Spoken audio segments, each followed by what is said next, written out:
I came to this country 22 years ago, and when I got here, I was almost always disturbed that as a diaspora, I could not find, a good place to enjoy a good meal on Main Street, America. If I wanted to enjoy a good meal, I had to go to the back street of America to find a good meal there.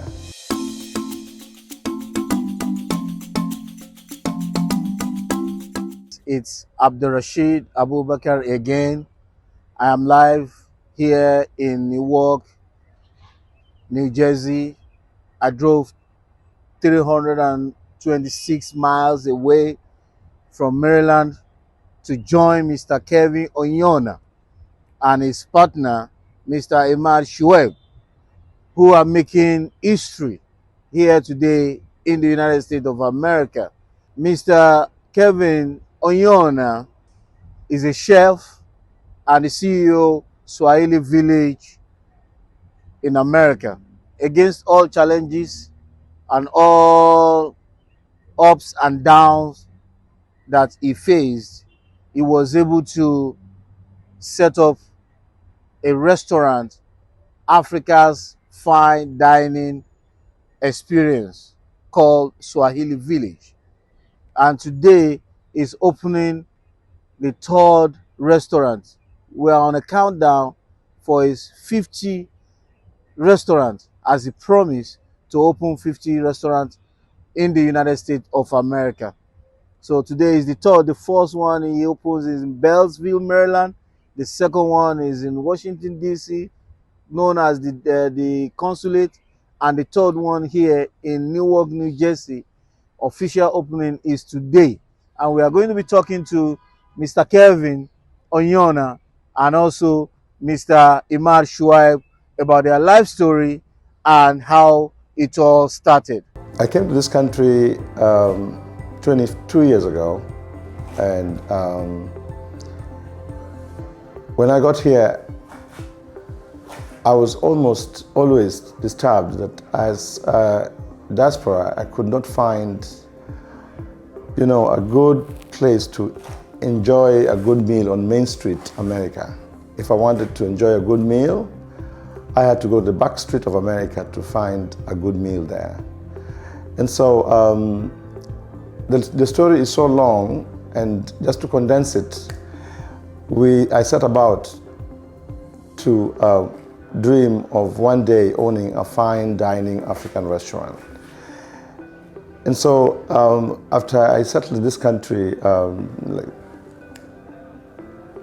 20 years later, I was able to now start the journey of conceptualizing this concept of a fine dining African restaurant. And a lot of people doubted that that's even possible. However, in 2009, I got a small little space and decided that I'm going to go and train myself, teach myself to be a chef. Because whereas I knew that I have the gift to be able to, make a good meal and, cook well, I needed to train myself to do it commercially, which is what a lot of times we have missed because, if you are not a good chef, and if you're not trained to be able to commercialize your craft in that regard, and to know it holistically, and to be able to follow the regulatory requirements of dining generally in America, we end up just having to go to the back street where regulation is minimal, and that's what has actually created what we then now know as African foods. And so I decided, no, I'm going to be able to train myself to be a chef. And I did it in my own kitchen. I hired a consultant to work with me every week. And after 4 years, I actually finally became a chef, and in my own kitchen. So, in other words, I was able to come up with recipes. I was able to come up with a process. I was able to come up with a production system. And finally, I was able to step out of the kitchen and step onto the front of house to be able to now run this business. Welcome home at the consulate, which is the home of all African.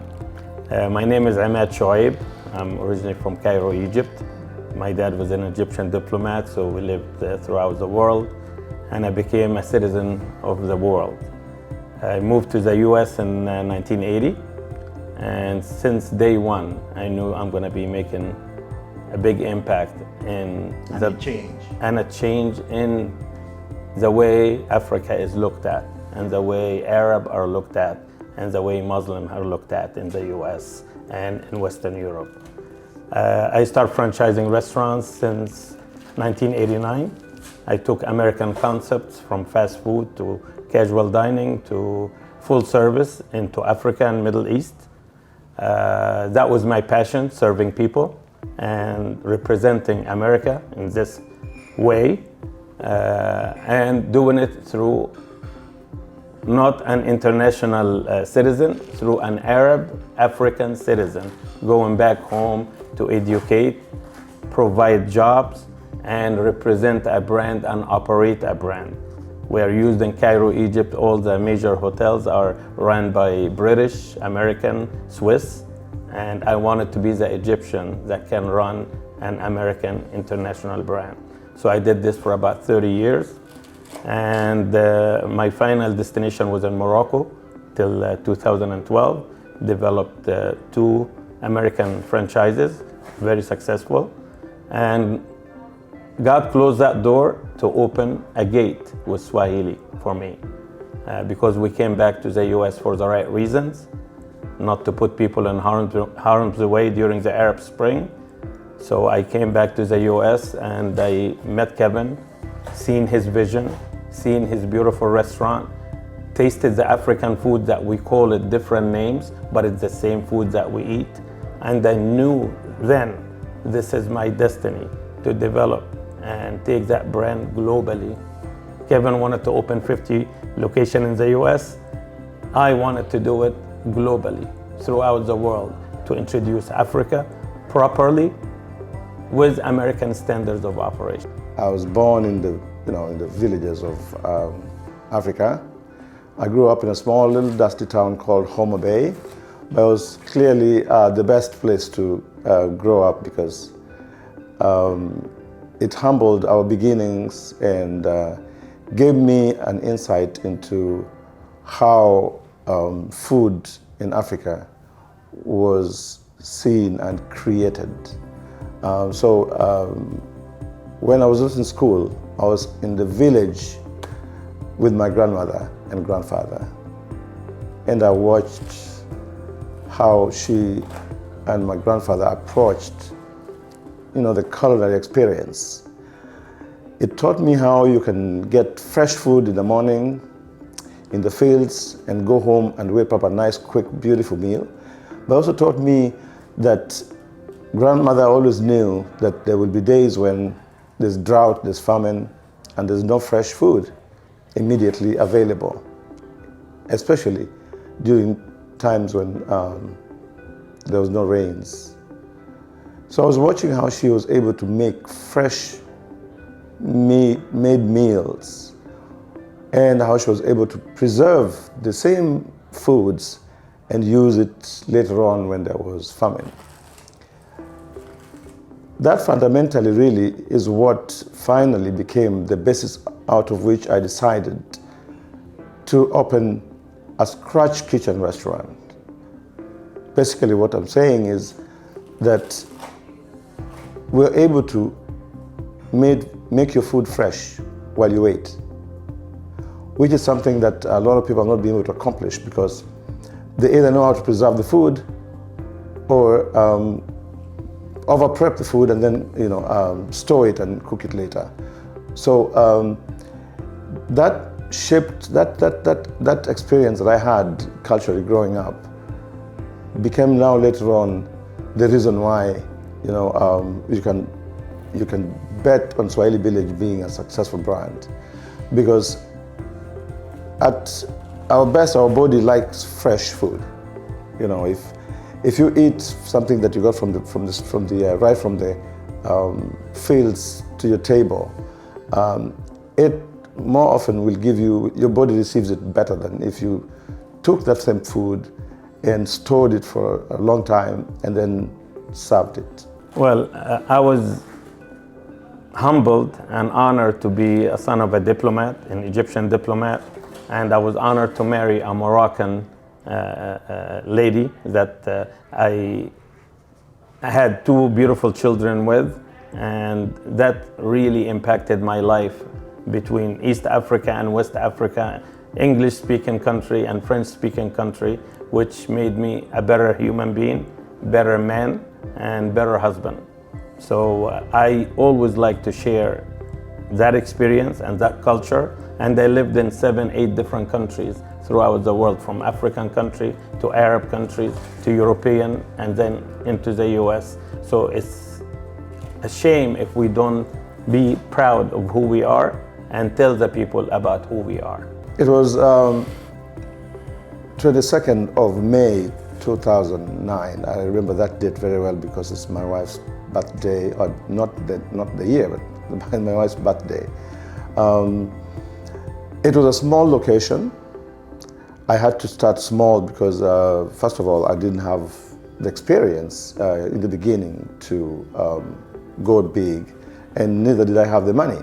But I was able to get a small little location, and we were able to renovate it, clean it up, and came up with a very intimate environment, clean, with good service and good food. And so for that, because of that, we were able to attract quite a big number of clientele very quickly, because we were doing something that nobody had dared to do. Plus, we also had an open kitchen in that small location, where if you walked in there, you could see how your food was being prepared, and it gave the people the confidence that this is somebody who is able to be transparent with us, and they could trust that whatever it is we were making for them was of the standard that they desire. Mr. Shoaib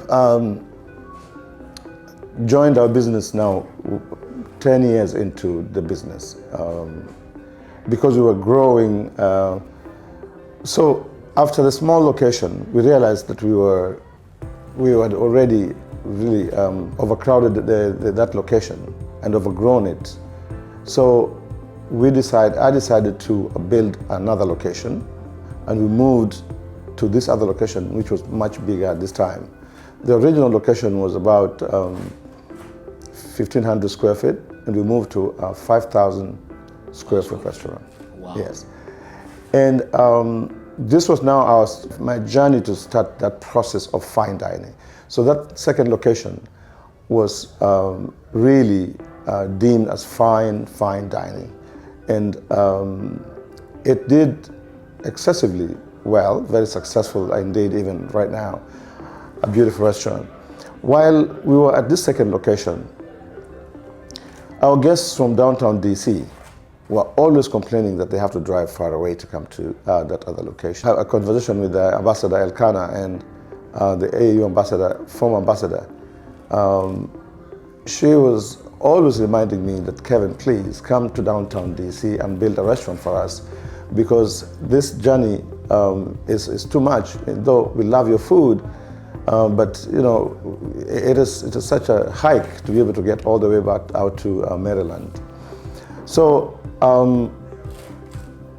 a few years later, I decided now it's time to be able to come into downtown DC, which means now we are growing a second location. When we finally got downtown DC, we got a really good location where we are sitting right now here. We named it the Consulate. And it was named the Consulate because we located this place right downtown DC, on the main street of the capital city of the world, pretty much. We are 4 blocks away from the World Bank. We are on the diplomatic corridor of the city. We are next door to the IMF. We are close to the State Department. The White House is a few blocks away. So we really got it right this time to place this restaurant exactly where I had dreamt that we wanted to put it. But in the process of doing this, I needed to find somebody who has the skill set to manage a growing brand, because this is now what we are, a growing brand. And then Ahmed came my way, and it's been a blessing to have him. It's all started with Kevin. Kevin has a vision. Kevin is disciplined. Kevin has attention to details. I manage systems. I've grown up managing systems and leading and exceeding expectations. So I have a great brand, I have a great idea, and we have 54 countries to pull cultural and recipe and experiences from. So I know that we going to change the history of hospitality in the Western Hemisphere and become a global brand for real. And it starts with the vision and the discipline of Kevin.